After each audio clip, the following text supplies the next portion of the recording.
자, 9월 8일 목요일입니다. 간만에 인천 가는 길에 정확히 말하면 이제 시화공단이죠. 그쪽으로 가는 길에 여기는 군자 행복 드림 쉼터. 원래 안산 휴게소로 가려고 했는데 안산 휴게소 화물차로 꽉 차가지고 도저히 세울 수가 없었어요. 그래서 예전에 쉬었던 장소, 옛날엔 여기가 꽉 찼었는데 그 안산 휴게소가 새로 생기는 바람에 그쪽에 화물차들이 많이 가는 바람에 여기가 좀 한산해서 여기서 좀 쉬었습니다. 아침을 컵라면과 김밥으로 잘 채우고 말씀을 봅니다. 밖에서 하고 싶은데 갑자기 남사스러워졌어요. 사람들이 저 의자에 앉아서 담배 피고 있고, 그래서 저기에서 제가 말씀을 읽고 막 그러면 괜히 이상하게 쳐다보는 게 괜히 쑥스러워지는 것 같아갖고. 전에는 안 그랬는데 안산 휴게소에 있을 때는 개의치 않고 했는데 오늘따라 왜 이렇게 쑥스러워지는지 모르겠어요. 이게 좀 날마다 달라요. 자, 9월 8일 목요일 에베소서 4장 1절로 16절 말씀. 그러므로 주 안에서 갇힌 내가 너희를 권하노니 너희가 부르심을 받은 일에 합당하게 행하여 모든 겸손과 온유로 하고 오래 참음으로 사랑 가운데서 서로 용납하고 평안에 매는 줄로 성령이 하나 되게 하신 것을 힘써 지키라. 몸이 하나요 성령도 한 분이시니 이와 같이 너희가 부르심의 한 소망 안에서 부르심을 받았느니라. 주도 한 분이시요 믿음도 하나요 침례도 하나요 하나님도 한 분이시니 곧 만유의 아버지시라. 만유 위에 계시고 만유를 통일하시고 만유 가운데 계시도다. 우리 각 사람에게 그리스도의 선물의 분량대로 은혜를 주셨나니 그러므로 이르기를 그가 위로 올라가실 때 사로잡혔던 자들을 사로잡으시고 사람들에게 선물을 주셨다 하였도다. 올라가셨다 하였은즉 땅 아래 낮은 곳으로 내리셨던 것이 아니면 무엇이냐? 내리셨던 그가 곧 모든 하늘 위에 오르신 자니 이는 만물을 충만하게 하려 하심이라. 그가 어떤 사람은 사도로 어떤 사람은 선지자로 어떤 사람은 복음 전하는 자로 어떤 사람은 목사와 교사로 삼으셨으니 이는 성도를 온전하게 하여 봉사의 일을 하게 하며 그리스도의 몸을 세우려 하심이라. 우리가 다 하나님의 아들을 믿는 것과 아는 일에 하나가 되어 온전한 사람을 이루어 그리스도의 장성한 분량이 충만한 데까지 이르리니 이는 우리가 이제부터 어린아이가 되지 아니하여 사람의 속임수와 간사한 유혹에 빠져 온갖 교훈의 풍조에 밀려 요동하지 않게 하려 함이라. 오직 사랑 안에서 참된 것을 하여 범사에 그에게까지 자랄지라. 그는 머리니 곧 그리스도라. 그에게서 온 몸이 각 마디를 통하여 도움을 받음으로 연결되고 결합되어 각 지체의 분량대로 역사하여 그 몸을 자라게 하며 사랑 안에서 스스로 세우느니라. 제가 난시가 있어가지고 이렇게 어두운 데서 글을 보면은 아주 피곤해집니다. 자, 하나됨과 성장. 오늘 굉장히 중요한 본문을 보고 있어요. 굉장히 중요한 본문. 에베소서에서 보통 보면 여기 본문을 많이 봅니다. 우리에게 주시는 교훈은 무엇입니까? 교훈으로 아주 풍성하네요.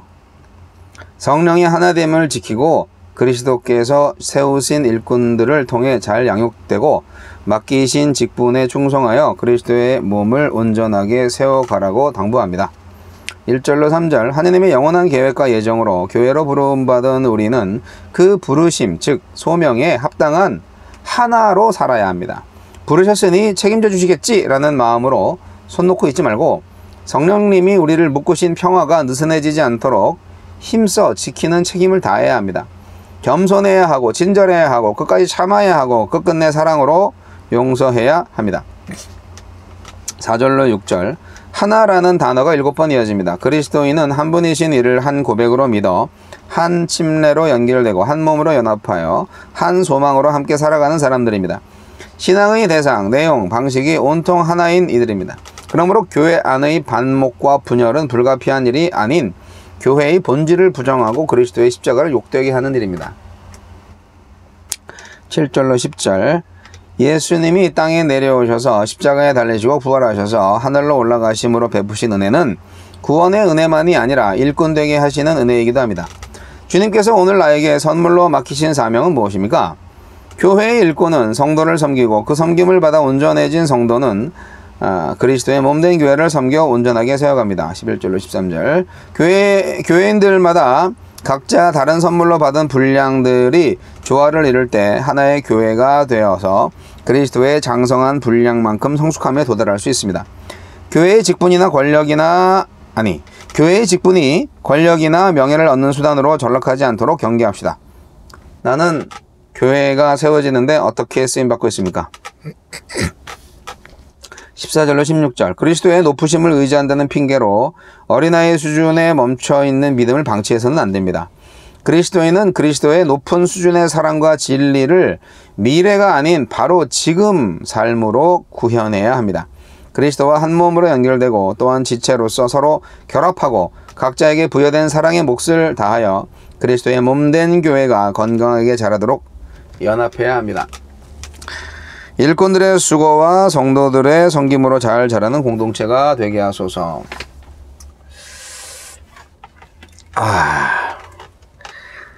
교회는 하나 되어야 된다는 주제를 오늘 강력하게 말씀하고 있습니다. 반드시 하나가 되어야 된다. 그러니까 제가 볼 때 바울사도 시대에도 교회가 분열되는 일이 많았던 것 같아요. 교회에서 싸움박질하는 일들이 꽤 있었던 것 같아요. 그러니까 반드시 하나가 되어야 된다고 자꾸 강조하고 있는 거죠. 하나가 되어 있으면은 이런 교훈을 그렇게 강력하게 안 하시겠죠. 교회는 삼위 하나님의 작품입니다. 삼위일체 하나님께서 세우신 것이고 만드신 건데, 결국 그러니까 삼위 하나님의 질서가 있어야죠. 교회 안에. 교회는 하나님의 나라의 샘플이에요. 그 나라의 하나님의 나라의 어떤 그 종말론적 형태가 교회인데, 그래서 교회는 하나의 공동체, 연합의 공동체입니다. 네. 유니온, 유나이티 이런 게 교회에 포함됩니다. 그 의미가요.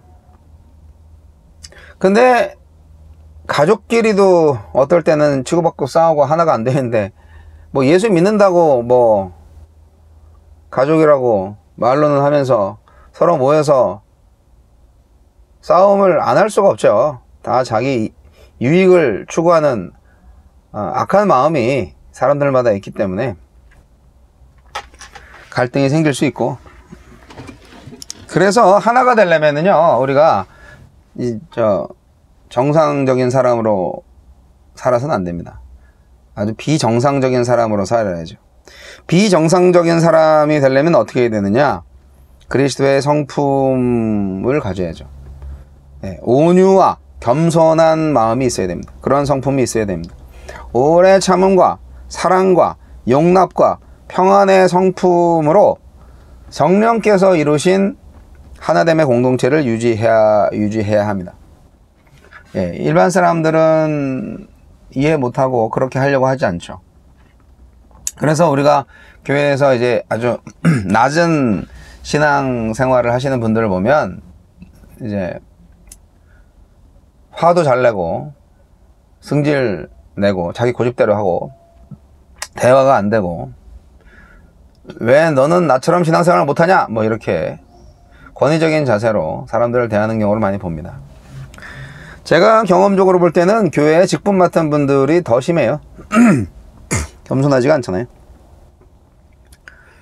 그래서 하느님의 나라의 실제를 우리가 교회를 통해서 볼 수 있어야 되는데, 세상 사람들이 교회를 와가지고 아이고 이 세상보다 더하네 그렇게 느껴진다면 뭐, 그리고 세상 사람들이 교회 와가지고 아이 뭐 여기도 똑같네 하면서 이제 또 적응을 잘한다면 그거 큰 문제 아니겠어요? 이 악한 사람들은 교회에 와가지고 여기는 절대 내가 적응 못하겠다 야 이렇게 어떻게 사냐 하면서 불편해할 수 있어야 이게 진짜 교회지. 교회가 이 세상하고 똑같으면 되겠어요? 어떨 때는 세상보다 더 심한 게 교회죠. 하나됨의 공동체를 이루도록 바울 사도는 지체들에게 각각 다른 은사를 다양하게 주셨다고 설명하고 있습니다. 그 성령의 선물들은 이제 교회를 하나 되게 하고 그 교회를 통해서 만물을 충만하게 하시라는 하나님의 목적을 이루도록 주신 거예요. 그게 뭐냐? 5가지 은사죠. 선지자, 복음 전도자, 목사와 교사. 4가지인가? 여하튼 여기서 이제 아니 5가지지. 사도가 빠졌잖아, 그지?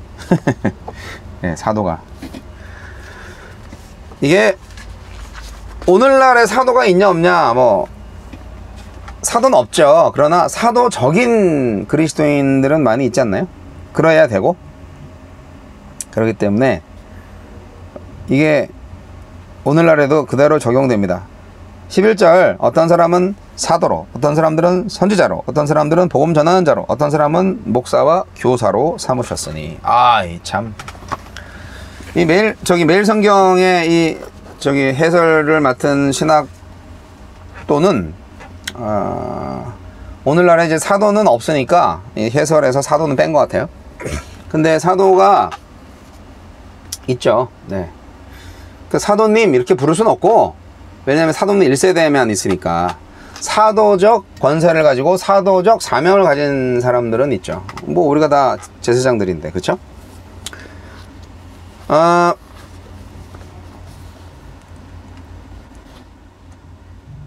목사가 뭐 교사 일을 할 수도 있죠. 선지자 일을 할 수도 있고, 당연히 복음 전도자 일도 합니다.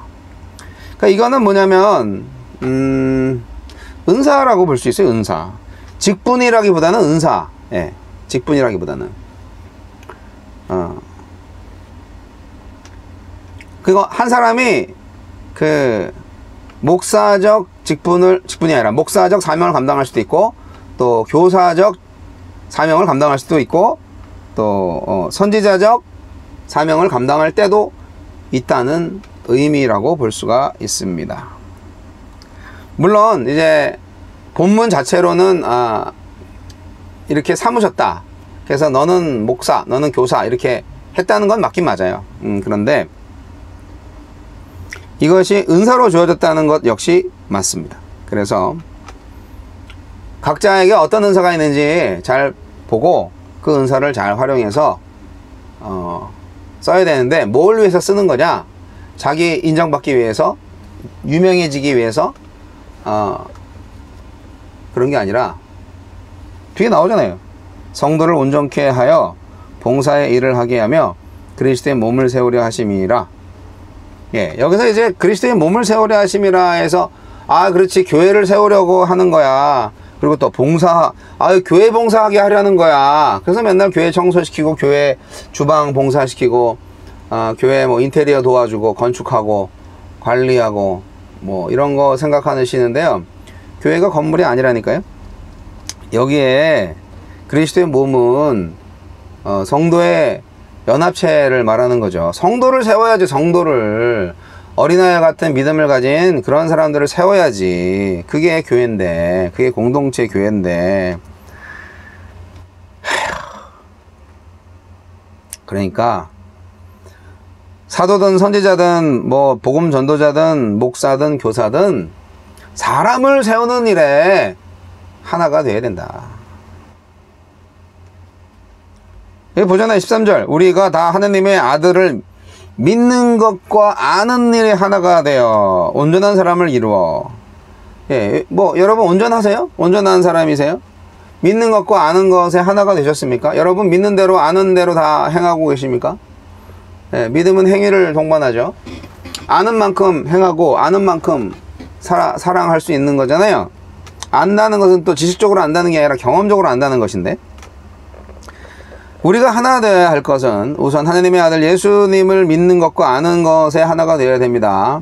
그리스도에 대한 이해가 다를 때 전혀 다른 성격의 공동체가 되잖아요. 결국 서로 각기 다른 그리스도로 이해해. 예, 그러면 하나가 될 수가 없죠. 네. 그리스도가 이제 혁명가로서 제자들한테 오해를 받았을 때 야, 우리 선생님이 정권을 잡으면 내가 우의정이 되고 너는 좌의정 되는 거야. 알았지? 이렇게 제자들이 맨날 싸웠잖아요. 예. 근데 그리스도를 제대로 이해하는 제자들은 하나도 없었잖아요. 나는 세상 죄를 다 짊어지고 십자가에 달려 죽을 제물이야. 그리고 부활할 거야. 죽었다가 부활할 거야. 그래서 온 세상을 구원해야지.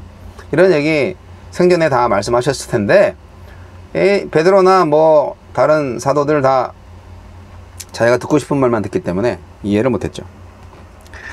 그러니까 우리가 교회를 다니면서 하느님에 대해서, 예수님에 대해서 서로 다른 이해를 갖고 있다 이거죠. 그러면 안 된다는 거죠. 그러면 하나가 절대로 안 되지.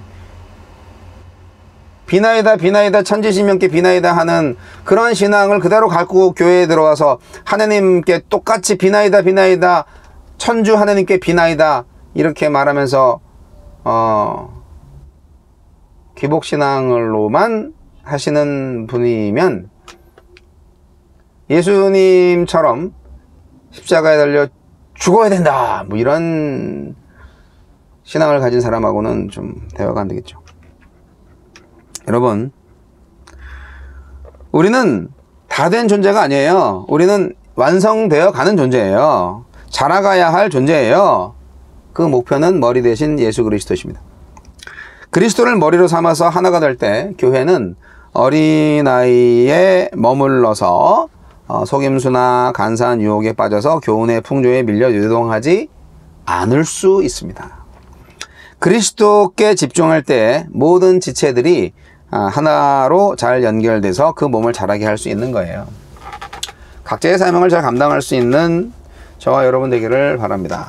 저도 열심히, 여러분도 열심히, 모두가 다 열심히. 그러나 우리는 하나가 되어야 합니다. 하나가 되지 않게 하는 요소들이 있다면 그거 다 죽여야 됩니다. 온유와 겸손으로, 오래 참음과 사랑으로. 무조건 하나가 돼야 되니까. 그리고 우리는 자라가야 합니다. 예수 그리스도의 분량까지. 그게 신앙생활의 전부 아닐까 생각됩니다. 네. 저와 여러분의 교회는 건강한가요? 성장하고 있나요? 예수 그리스도를 목표로 하여 무럭무럭 자라고 있나요? 점검해 보시고, 우리 공동체가 자라가게 하기 위해서 내가 고쳐야 되거나 또 보충해야 될 게 무엇인지 한번 생각해 보시고 기도하는 시간 가지시기를 바랍니다. 믿는 것과 아는 것이 하나가 되어야 합니다. 온전한 사람을 이루게 해야 됩니다. 교회의 사명을 잊지 마십시오. 메리 추석. 네, 내일부터 추석 연휴인데 그래서 오늘 근무하고 이제 내일 모레 글피 한 3일 정도 쉬어요. 여하튼 감사합니다.